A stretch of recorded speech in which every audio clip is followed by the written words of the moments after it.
about law and order crime. 107 days, way too many for anybody, but including her. Right. But the more they got to know her, the less they liked her. I've said this many times on this show. Other countries don't do this. They don't have years to run. They call an election, and they have an election in a month. Yeah, and nor the influence of money. We should do that. Right? That's going to be hard to get rid of. They've tried. Yep. But, no, it's like you don't need 100 days. You need 107 days. You tell people your plan. This is what I am for. This is my thing. You're selling something. You're selling a vacuum cleaner. If I'm selling a vacuum cleaner, I'll tell you why I think it's best. Am I going to tell you every goddamn day for 2 years? Did I tell you about the attachment that gets under the... Yeah, you did. You told me 1,000 times. Kamala Harris's new book just dropped, and like clockwork, everyone's feasting on her excuses for why she tanked in the elections. Of course. Bill Maher couldn't resist jumping in, and his take was pure fire. He flat out said 107 days were more than enough time for Kamala to seal a win. But here's the kicker. Maher also exposed some serious untruths buried in her pages. Buckle up. This one's going to sting, and you don't want to miss it. The violence and the crime, people just getting away with it, cashless bail, whatever.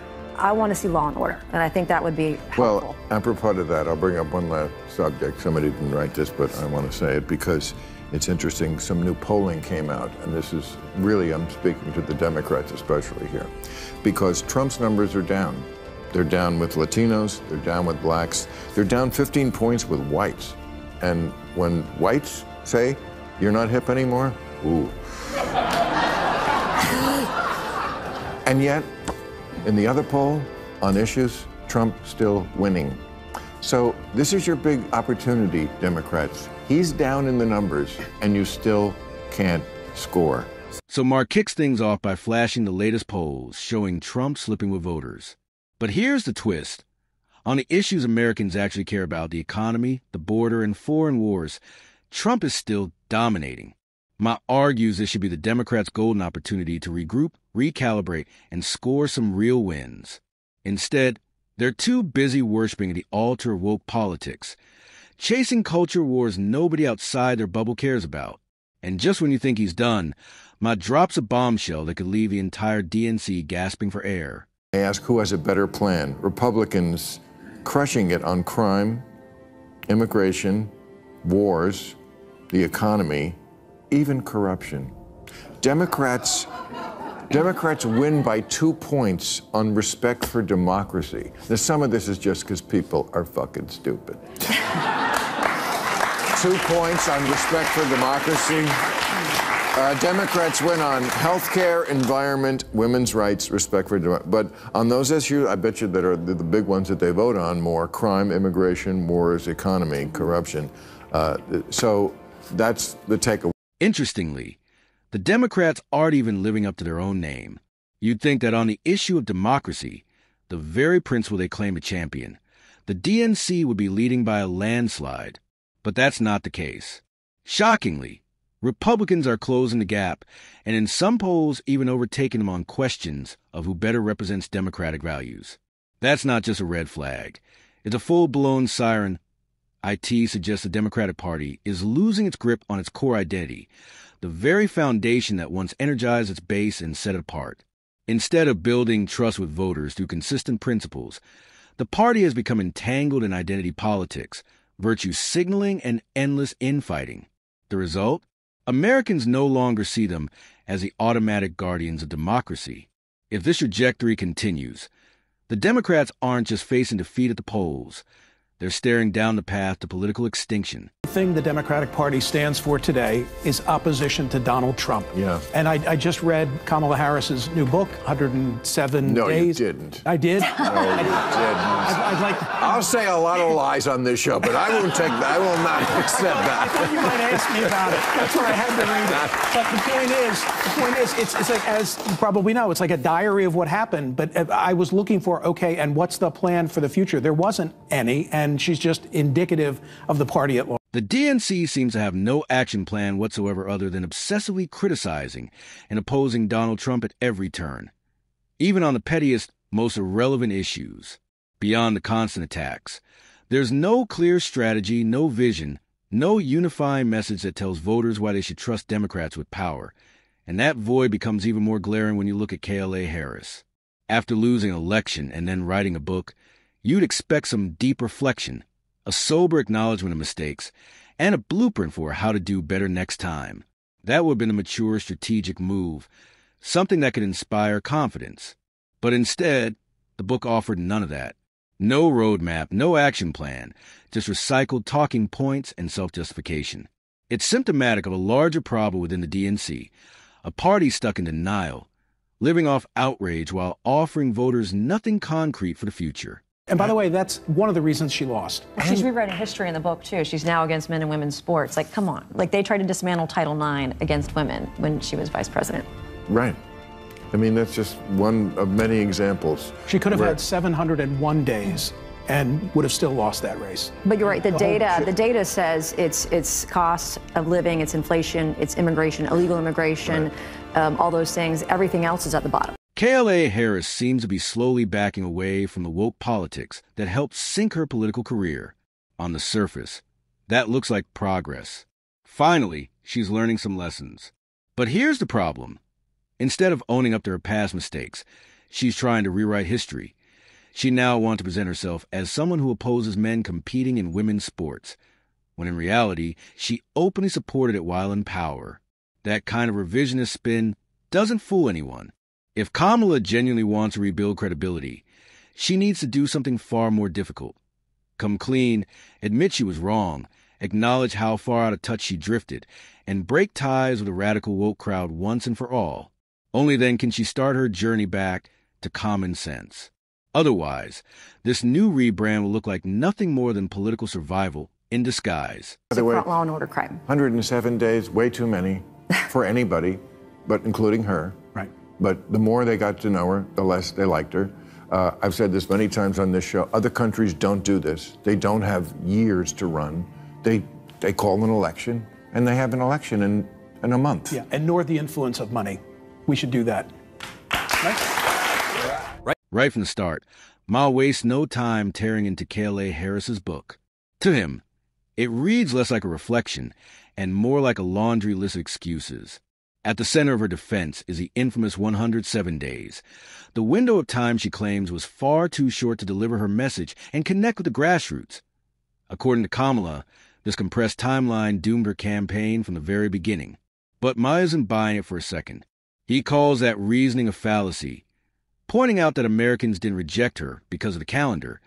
They rejected her because they finally got a clear look at who she really was. After spending years hiding comfortably in the shadow of the vice presidency, Kamala had her moment in the spotlight, and voters weren't impressed. It wasn't about time, it was about trust, likability, and authenticity. And she simply didn't have it. It's going to be hard to get rid of, they've tried, but no, it's like you don't need 100 days. You need 107 days. You tell people your plan. This is what I am for. This is my thing. You're selling something. You're selling a vacuum cleaner. If I'm selling a vacuum cleaner, I'll tell you why I think it's best. Am I going to tell you every goddamn day for 2 years? Did I tell you about the attachment that gets under the... Yeah, you did. You told me 1,000 times. All right. Thank you very much, everybody. Exactly my thoughts. All Kamala Harris really needed to do was spell out how she planned to solve the problems Americans face every single day. That's it. Lay out concrete solutions, show a vision, and voters would judge her based on the strength and validity of those ideas.